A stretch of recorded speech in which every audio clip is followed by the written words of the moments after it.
risk is not an inherently bad thing.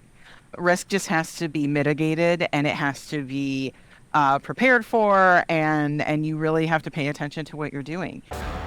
Welcome in, everybody. You're listening to Wrestling Payments, a podcast where we help payment professionals contend with the challenges of modernizing their payments operations and identifying ways to build for the future. If you're interested in payments innovation and modernization, you're in the right place. Now, let's get into it.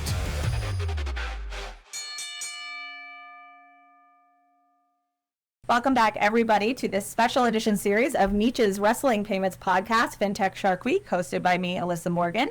In this episode, really excited to delve into the complexities and opportunities surrounding FinTech partnerships for financial institutions, tying our discussion to Mark Forbis, one of our guests' recent article, Building Smarter FinTech Partnerships for Innovation and Risk Control. We'll explore the primary reason behind financial institutions' hesitation, the balance between innovation and compliance, and the structured evaluation frameworks that can help assess potential FinTech partnerships. So our conversation will highlight successful FinTech partnerships and the risk management strategies employed, key risk areas to address, and the importance of continuous monitoring and clear contingency plans. All right, really excited to introduce you all to our guests today. We have Stephen Coburn from Avalo Labs. We have Mark Forbis, former CTO of Jack Henry. And then we have our very own Mary Mumper Morrison here, who knows all the things about risk and compliance when it comes to the payment space. So really excited to have you all here. Stephen, do you want to introduce yourself, let folks know the type of work you and Avalo Labs are doing in this space? Yeah, of course. I'm Stephen Coburn, CEO and co-founder of Avalo Labs. And what we have done is we've created a treasury management platform with a key focus on compliance and information exchange to really empower banks to safely and soundly go into any kind of business in which they're providing services not just to their customers, but also providing payment services to their clients' customers.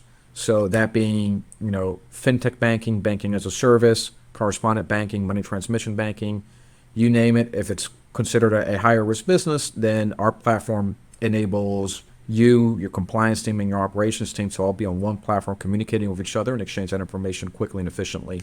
And, at the end of the day, keep you out of any trouble with the regulators and your auditors, right? So that's where we are. That's a plus. Mark, did you want to step in and kind of introduce yourself, let folks know what you're doing now after your stint at Jack Henry? Sure, thank you.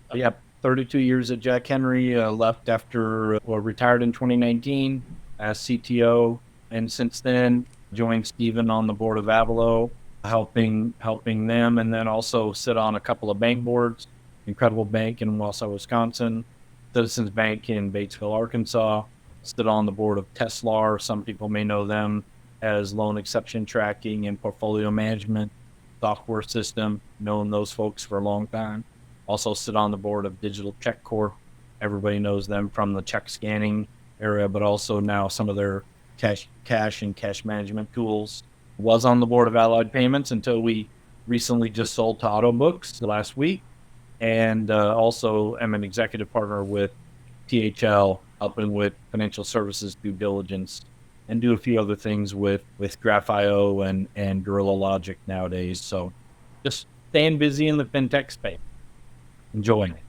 I was just going to say, keeping busy. That sounds like a lot. That's great. So if you guys just kind of want to jump into things here, for the folks listening, Mark did come out with this great article that Meech is happy to share and link in the description here. So feel free to take a look at it. But we're going to kind of pull that apart a little bit and talk about the different areas. And I'd love to start where you mentioned innovation and compliance, Mark, aren't opposing forces, right? They can complement one another. Or I'll do that over. They can complement one another. So how would you guys say financial institutions can kind of balance innovation with compliance when partnering with FinTechs? Yeah, but I think that the key with any time you partner with a FinTech, and we all know that everybody's concerned about risk management, third-party risk, and all the touch points that go with that. And I think to think about it from a standpoint of, you have a strategic plan, you have a strategic direction, you want a FinTech to come in and help you. You have to get your compliance team involved, or right? I mean, there's no easy button. And I think that's, to me, that's what I'm saying about, balancing those two, innovation and compliance.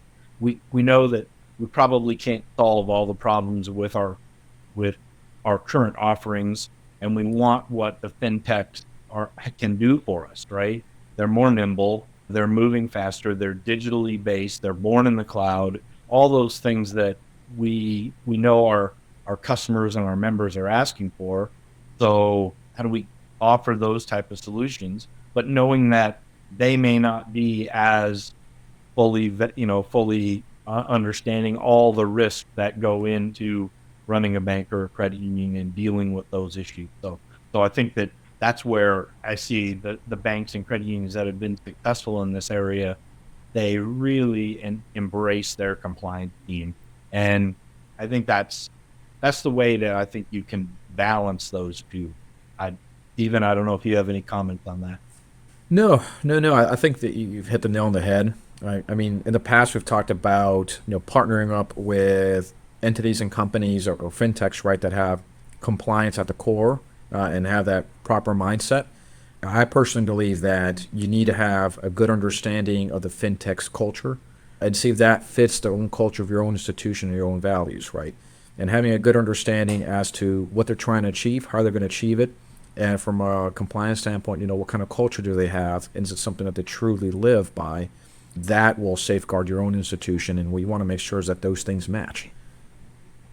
Right. I'd love to bring Mary in on this. I'd kind of put her in the hot seat a little bit because, Stephen, you had mentioned culture, and she repeats, session after session. She does a lot of education and the importance of just having this culture of compliance at your organization. She also, for you guys who are listening, and for you, Stephen and Mark, if you didn't know, she came to us from a fintech and was their compliance person. So I'd love to hear some of the kind of disconnect between kind of this fast pace, they're built for speed, and their requirement to meet certain obligations and compliance obligations. Mary, so have you kind of ran into where those two opposing forces you felt the friction, and how did you maybe move past that? Yeah, so prior to coming to Niche, I worked for a fintech for a little bit over a decade, actually, after having worked for your typical, financial institutions. So it was a very different experience because the culture there in many of the fintechs is different. If you don't have folks who are familiar with what goes on at financial institutions, it's really hard. And it's not necessarily oh, we're just not going to do this. If you don't have that frame of reference, right, it's tough to kind of wrap your head around everything that a financial institution has to deal with when it comes to exams and audits and all the stuff that they have to do to, keep themselves healthy. So yeah, I definitely witnessed struggles between, well, we look at this and this is how we interpret it. And then the financial institution going, well, you don't get to interpret it the way you want to interpret it. They're going to tell you how to interpret it. So there is that bit of tug of war. And I think what Stephen said was really, really right on the money, is that you want to partner with a fintech if you're a financial institution where you have similar risk appetites, you have kind of a similar way of looking at things. And, because, every institution is different. Every institution has a different level of comfort with how they're going to comply with the rules and the regulations. And I think that culture thing is really incredibly important, that you find a good match so that you really limit those struggles if you are pretty copacetic in the way that you look at things. And hopefully, just, for third-party risk management, hopefully that is borne out in the due diligence that you're doing with your team before you go through all of the onboarding. Well, that's, one of the importance, or there's a large importance, what I think is walking the halls, right, of where this fintech part is going to be. Because you can do a lot on the due diligence phase, right, and you could see, what's written down, but you really don't know that culture until you start really interviewing different parts of management.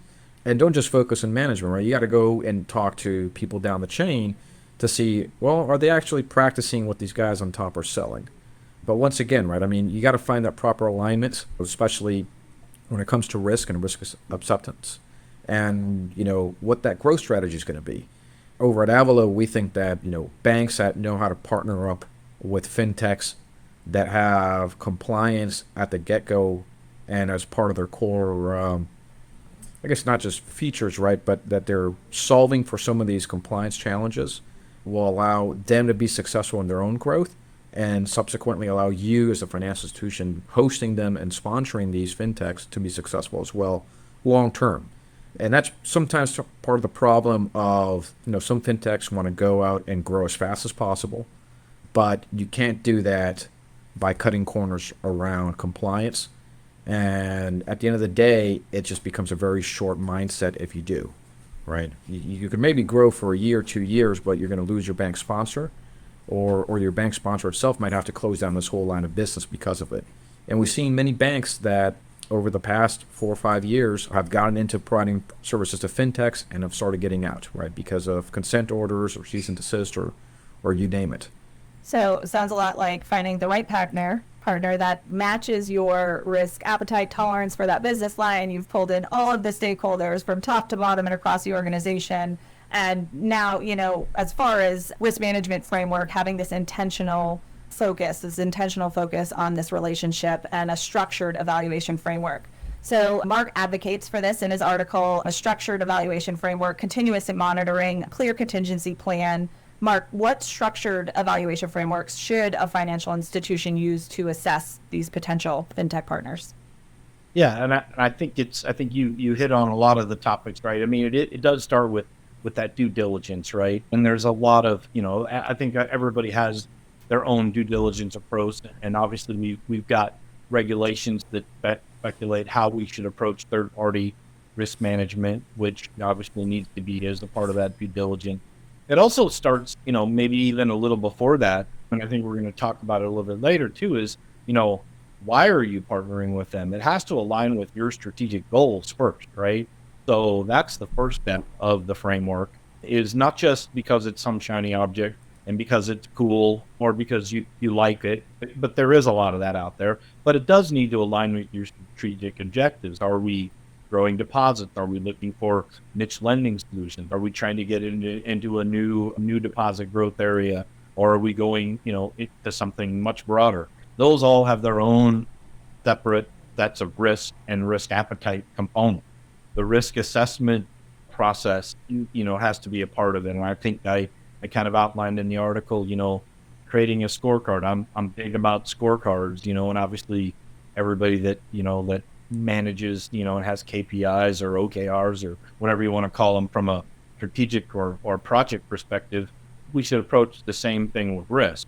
And then I think that, again, that alignment, with, okay, it does meet my strategic goal. It aligns with it. I've done my due diligence. Okay, now we get ready to start looking at how are we going to perform and operationalize these things? What are their contingency plans? Who are their partners? I mean, I think, there's a lot of connected components, but I think just coming up with the framework that meets your goals, but covers obviously all the check boxes, because we have to do that. And I think that we know why we want to partner with FinTechs, because they're built for speed, they're built for the modern banking era, and they hopefully will be solving the problems that we're trying to solve for our customers and members. So I think that just building your own framework is the key, whatever that is, and you can find a good one out. And you say you can find a good one. It sounds like a lot of work, right? And I think that's because it's such a hesitation, they're seeing all of these examples with folks, some of them under consent orders and things like that, because they've kind of jumped into things. And I guess, is there you hear the bad news, and I think you guys had mentioned this on our recent webinar we all did together. You hear about the bad things, you don't always hear about what's going right. Do you guys have any successful FinTech partnerships and risk management strategies that you've seen kind of explored and implemented that have worked for some folks? Yeah, I mean, I just think, I think we probably tend to overshadow a little bit of, the fact that the majority of everybody that's out there choosing, something outside their core for digital bank, just plain digital banking or bill payment or fraud solutions. Those are three big areas that almost every bank and credit union already has something, and more than likely it's pretty successful. So, how did you go about doing that? maybe we kind of gloss over that and we think more of the niche solutions like, maybe a buy now, pay later solution like Affirm or Klarna, or we think about something like partnering with Dave, who has made some really cool changes in their business model recently, or things like Z Suite, right? I mean, so I think all those kind of, banks and credit unions that are partnering with those folks, and obviously Avalo to throw a current and recent example in there. I think those all work, and they solve a problem that the financial institution is really striving to solve. So I think we kind of tend to maybe focus on the high glossy, shiny objects, but there's so many just basic blocking and tackling items out there that are working every day. So that'd be my take. Yeah, I'd like to add something that you mentioned earlier, which is, you got to start with the premise of what are you trying to achieve, right, as a financial institution, right? To kind of go back to this again, it's like, do you want to grow your deposits, right? And what type of deposits are you trying to grow? Are you trying to grow a loan portfolio focused on what, right? Are you trying to increase your non-interest fee income? Okay, well, you want to do that through, wire fees, or you're trying to do this through, other types of fees. Maybe it's loan origination fees, whatever it is. But as a financial institution, you should have a general idea as to, and maybe even specific, as to what kind of business you're trying to incentivize and do it well, right? If you're going to be a bank that wants to do a buy now, pay later, there are going to be some requirements that you're going to need from a system standpoint that, that you're going to be able to potentially offer to your FinTech partners. But once again, you want to make sure you have a good understanding as to what you're trying to achieve from a business standpoint. And make sure also that you've got the right tools for your team to be able to manage the risks involved with those businesses, right? I mean, if you're going to get in a highly intensive, payments business or FinTech payments business, then you want to make sure you got really good transaction monitoring, sanction screenings, tools to be able to monitor that effectively. If you're looking at doing card programs, then you might want to have really good fraud controls around that, right? So these are the things where a lot of banks that are trying to move quickly, sometimes they can get a little tripped up. And it's just a matter of making sure you've got a strong foundation to work from depending on what you want to do, right? So something we're seeing more and more attention on is this need for financial institutions to have a clear line of sight into fourth-party risk. So it's not just about knowing your vendor, or in the case of FinTech partnerships, even your FinTechs customers and their relationships, right? These are the people you need that transparency through too. You need to be able to see who they're working with and who their customers are, right? So when we talk about partnerships today, it's important to recognize that the risk extends beyond that direct relationship. And with that in mind, what would you all say are the key risk areas that financial institutions really need to focus on when building out these kind of partnerships? The FinTech that I worked for, so we offered an account. And at one point, we moved away from having our own in-house customer service team to outsourcing a call center to a third party that was offshore. And that fourth party, our bank partner, had a lot of say in that. They had a lot of monitoring that they were doing of the fourth party. They, all over any complaints, any consumer complaints about that fourth party. So they were well aware, but they had to be, right? Because they're partnering with us, but also what happens there is going to affect them because the accounts are held by them. So it is incredibly important when you're looking at these third parties to determine, are there fourth parties? And, take a look at the things like, do they have consumer complaints out there for those fourth parties? What is their, do they have a tanked BBB rating? What do they do? What happens if they go down?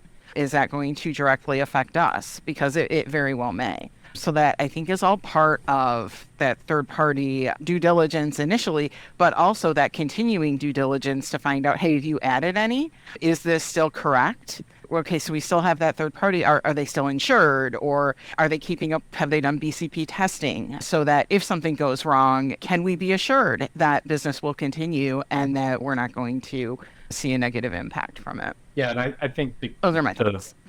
Yeah, to add on to that, I think the other aspect, and I think I kind of talked about it in my article about the 6 degrees of separation, meaning that we know about who our direct partners are, our third parties are, but and even the guidance right in the third party risk management has changed over the last couple of years to ask for those and look for those. Who are their service providers? Who are their high risk partners?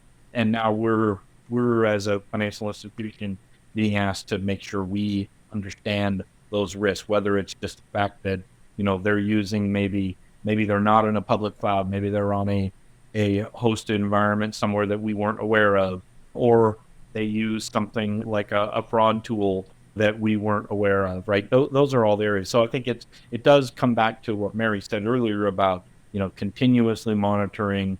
It's always that in-depth due diligence, those annual reviews, and now we're just asking those next set of questions. I think we've historically we've always we've gotten better at asking the questions to our third parties. Now we're asking a little more pointed questions about who our third party service providers are, right? Which is, to your example, Elyssa, is that those fourth party. So I think it never ends, right? We have to be very focused on and diligent about what's going on in our solution. And when we think about operational resilience in the context of fintech partnerships, contingency planning becomes critical, right? Especially with the complexity of today's supply chains and this potential ripple effect that can come from a single point of failure. So whether it's having this backup for, say, a core process, which a lot of financial institutions already have in place, or ensuring that you're not overly reliant on one provider, building in that redundancy seems key in this long-term viability and stability in these relationships. And that's something, Mark, you actually highlight really well in your article, really this importance of both continuous monitoring and then having clear. So the importance of both continuous monitoring and having clear contingency plans in place. So with that in mind, how can financial institutions ensure that those elements, both the monitoring and the contingency, they're built into that fintech partnership right from the beginning? I feel like we covered most of the topics that we wanted to hit. Maybe the one area, and maybe Mary just hit on it briefly, was, the contingency plan of, okay, we believe all of our partners are going to be around forever, but, what would happen, if we needed that? And then again, that's part of our third party management risk, and looking at scoring those and understanding, what their operational resilience are, what their BCP, DR plans are, but also, just having some type of thought process around what would happen if something happened to that service provider or that offering. I think just taking it a little step further, I think those are just more real examples of what have happened, unfortunately, in the industry. I still am a huge believer in fintech partnership. I think they're those partnerships are what are going to make FI stronger. Because look, and again, I was with a core for 30 plus years. We couldn't be all things to all people. And the more we tried, the worse it usually would get, because we would spread ourselves too thin. So I think that, we need fintechs, and I'm happy to say, the only thing I'm probably unhappy about right now is, that 1033 looks like it's kind of, it's been shelved. And I think that while I was a huge advocate in the past of let's build the fintech community and let's build open banking and then let's build the regs, versus what happened in Europe, which is build the regs and then the open banking follows. And I think we've seen that it's had a different flow. I don't think open banking is necessarily as successful because of the regulations in Europe, but I don't know that we absolutely need regulations to be successful in the US, although I think it would help. I think it would help everybody understand their goals and their guidance. So that's the only thing I would throw in as a last topic. I think I'm hoping that 1033 will get resurrected some way, but I don't think it's going to inhibit open banking from continuing. Put it that way. So I appreciate you bringing up the 1033 final rule, or the lack thereof of this rule now, right? And I really agree with your stance on this, right? While regulation can provide clarity and help institutions better kind of understand their responsibilities, it doesn't really always make that process easier, right? So in some ways, I'm guessing I'm getting this right. You are meant saying really having that flexibility to kind of operate in a more open environment, not completely open, right? But what we're seeing currently in the open banking space might actually allow innovation to kind of take hold more naturally. And then once we start to see what works and what breaks, right, those guardrails or those regulations and rules and stuff can come into place, right? So it's an interesting tension between proactive regulation and adaptive growth. And I think your perspective on that is spot on. So thanks for sharing. Stephen, is there anything you'd like to add as we close out? Any final insights that you want to leave the listeners with? Not really. I think we covered a lot here. I mean, going back to just that third-party due diligence, right, and the added party layers after that, right? I mean, from my background is from compliance and anti-money laundering, and I've worked as a consultant. I've helped remediate some banks, their own compliance programs, and help remediate some negative reports of examinations, as well as C&Ds and consent orders, and really, when it comes to those risks, right? I mean, boils down to that due diligence you're doing at a fintech and having a good understanding as to who their partners are. And also, you need to start thinking of, if you're a sponsor institution, what happens if that fintech goes belly up, right? What happens to those clients? What if you built this great, amazing deposit base based off this fintech opportunity, and now that fintech opportunity disappears, right? What are your contingency plans around that? I mean, last year we saw this big, huge collapse of Synapse, and that was a disaster, right? And it was a disaster. It was like a slow-moving train that a lot of people saw. There's a lot of red flags that were just very brightly out there, and it seems like they were unable to fix that. But I think that's also a lesson learned, right, as to, when you move quickly and you're partnering up with someone that's also trying to move quickly, like, are they doing the right things, right? I think from that, we've learned that, hey, we need more visibility as a bank as to who these underlying customers are, as to the accounting and the ledgering aspects of this, which are kind of the core facets of banking anyways. But I do think you need to keep thinking of, okay, well, what happens, right? And I've seen some banks already moving in that direction of, okay, well, they'll put a clause in there with their fintech partnership saying, hey, look, like, if you get dissolved, then your client will become my client. And at the very least there, you can make a decision if you want to continue engaging in that business, or if you even can, right?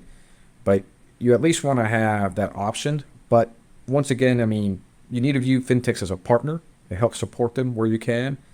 But you always got to be considering the risk, right? And that is a very real risk. Like every startup out there, startups, there's a high rate of failure. I think fintechs are probably a little bit better just because of so much scrutiny they have to keep up with. By the time they're able to build that bank sponsorship, you already have a lot of, at least a good backbone. But once again, like if you've got a very large prepaid card program, right, and all of a sudden that client is, it becomes a client of the bank, but what happens if that fintech disappears, right? You need to think about, okay, what tools will you have available to you to be able to manage that client? What kind of visibility do you have on those customers? We're at Avalo, we're huge believers in KYCC, knowing your client's customer, and making that data available to you as a bank. Because at the end of the day, we want to make sure that you've got a very resilient program, especially for the worst case scenario. And Mary, how about you? Any closing thoughts from your side before we wrap up? I think maybe just building on what these gentlemen added, there's absolutely risk involved. Risk is not an inherently bad thing.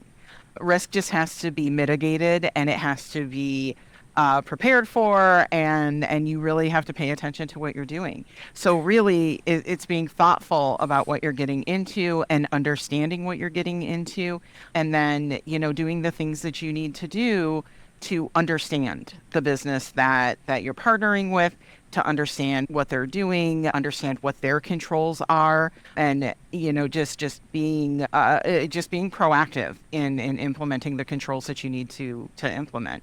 I think a lot of people look at it and be like, oh no, the risk, and there are things that you can do proactively to mitigate some of that risk. And will there be residual risk? Yes, of course.